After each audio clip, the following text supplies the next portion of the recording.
Welcome to the UAC.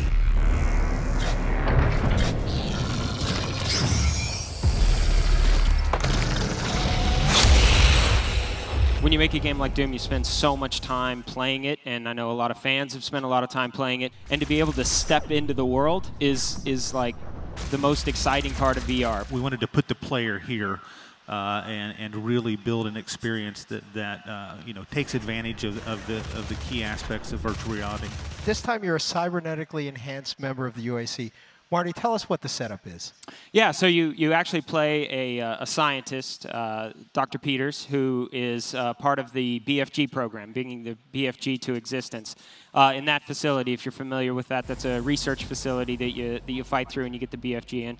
So the game starts there, and you're being killed as Dr. Peters, and have your consciousness transferred to kind of their backup computer system, and through the course of the game you get to transfer that consciousness to different kind of computer systems and technical vehicles. Most of the game is still about combat. We love combat. That's what Doom's all about. So you get to inhabit kind of this badass security robot that has all the guns and all the kind of killing power that you would hope a Doom game lets you wield.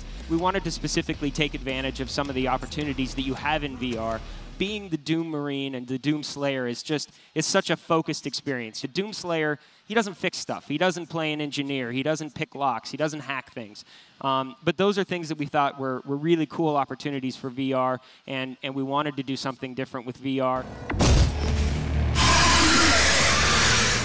Are we going to see new locations, both on Mars and in Hell? Yes, we are. Much of the game takes place in existing locations, but you definitely explore new locations that were not seen in Doom 2016. All of them are very cool, but one of them in particular is really spectacular. It should be really fun for anybody who just wants a standalone VR experience. Doom itself is blisteringly fast. I mean, that's one of the core things about Doom.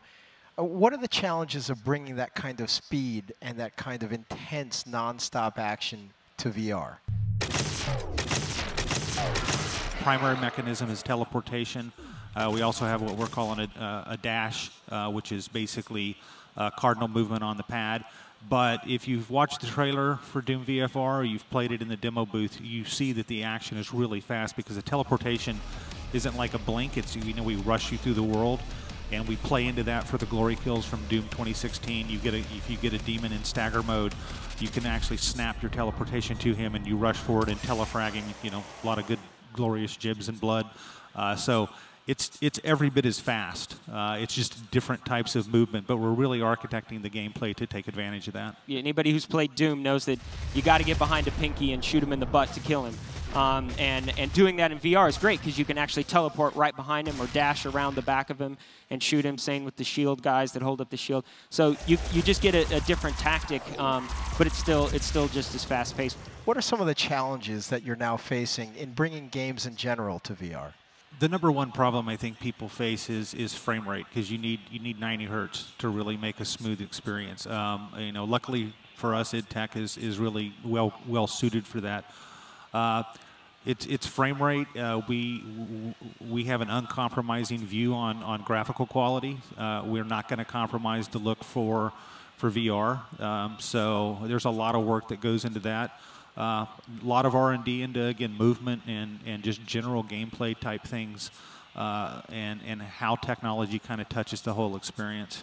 It's really fast-paced. I really encourage anybody, you know, who wants a fast-paced combat experience. They really need to look at Doom. It's going to be different than a lot of the stuff they play in VR. Everybody at id is just thrilled to be bringing Doom to VR.